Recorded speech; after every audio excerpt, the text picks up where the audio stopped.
നിങ്ങൾ അറിയേണ്ടത് ഇത് തുർക്കി ജാം ആണ്. പലരും ഇതിനെ തുർക്കി മാജൂൻ എന്നൊക്കെയാണ് വിളിക്കുന്നത്. എന്നാൽ ഇതിന്റെ ശരിയായ പേര് തുർക്കി ജാം എന്നല്ല. തുർക്കിയിൽ നിന്ന് നിർമ്മിക്കുന്നതായതുകൊണ്ടാണ് മലയാളികൾ അങ്ങനെ വിളിക്കുന്നത്. ഈ ഉൽപ്പന്നത്തിന്റെ പ്രധാന ഗുണങ്ങൾ, ഉപയോഗിക്കേണ്ട രീതി, അതുപോലെ ഇതിന്റെ പ്രത്യേകതകളെല്ലാം ഞാൻ വിശദമായി പറഞ്ഞുതരാം. ഞാൻ പറയുന്നതുപോലെ കഴിച്ചാൽ നിങ്ങൾക്ക് ഉറപ്പായും ഫലം ലഭിക്കും. ഇത് തുർക്കിഷ് ജാമാണ്. പവറിനും പുരുഷന്മാരുടെ ലൈംഗിക ശക്തി വർദ്ധിപ്പിക്കാനും ഉപയോഗിക്കുന്ന ഒരു മികച്ച തുർക്കി ഉൽപ്പന്നമാണിത്.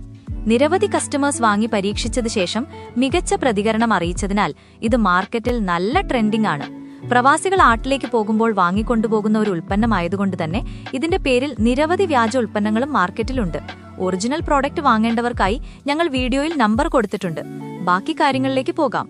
ഈ ഉൽപ്പന്നം കഴിക്കേണ്ടത് 1 മണിക്കൂർ മുൻപ് 1 സ്പൂണായാണ്. ബോട്ടിൽ വാങ്ങുന്നവർ 1 സ്പൂൺ കഴിക്കുക. പാക്കറ്റ് വാങ്ങുന്നവരാണെങ്കിൽ 1 പാക്കറ്റ് കഴിക്കുക. ഒരു ബോക്സിൽ 12 പാക്കറ്റുകളാണ് ഉണ്ടാവുക. അതിൽ 1 പാക്കറ്റ് 1 മണിക്കൂർ മുൻപ് കഴിക്കുക. ബോട്ടിലാണെങ്കിൽ 240 ഗ്രാമിന്റെ ഒരു ബോട്ടിലാണ് വരുന്നത്. അതിന്റെ 1 സ്പൂണാണ് 1 മണിക്കൂർ മുൻപ് കഴിക്കേണ്ടത്. ഇങ്ങനെ ഉപയോഗിച്ചു കഴിഞ്ഞാൽ നിങ്ങൾക്ക് റിസൾട്ട് പക്കയായിട്ടും കിട്ടും. തീർച്ചയായും റിസൾട്ടിന്റെ കാര്യത്തിൽ ഏറ്റവും മുന്നിൽ നിൽക്കുന്ന ഒരു അടിപൊളി ഹെർബൽ പ്രകൃതിദത്തമായ ഉൽപ്പന്നമാണ് Turkish jam. High BP, high sugar, high cholesterol ഉള്ളവർ മാത്രം കഴിക്കാതിരിക്കുക. മറ്റുള്ള പ്രശ്നങ്ങളൊന്നുമില്ലാത്തവർക്ക് ഇത് കഴിക്കാം. ഇതൊരു കിഡിലൻ ട്രെൻഡിംഗ് പ്രോഡക്റ്റ് ആണ്. അപ്പോൾ ഇതുപോലത്തെ വീഡിയോകൾ അറിയാൻ വേണ്ടി ഞങ്ങളുടെ ചാനൽ ഒന്ന് സബ്സ്ക്രൈബ് ചെയ്യുക. താങ്ക്